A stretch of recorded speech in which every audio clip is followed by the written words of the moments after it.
Mchawi kama ni Samia fyeka. Mchawi kama ni waziri mkuu fyeka. Mchawi kama ni baba mzazi fyeka. Mchawi kama shehe fyeka.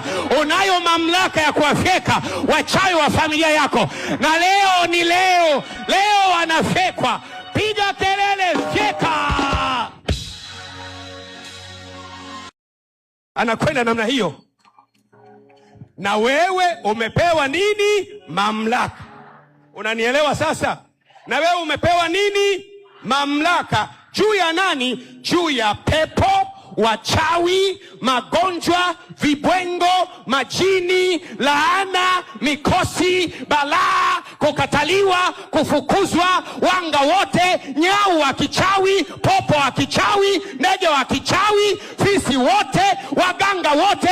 Mganga awe raisi, fyeka. Mganga awe mbunge, fyeka. Mganga awe waziri, fyeka.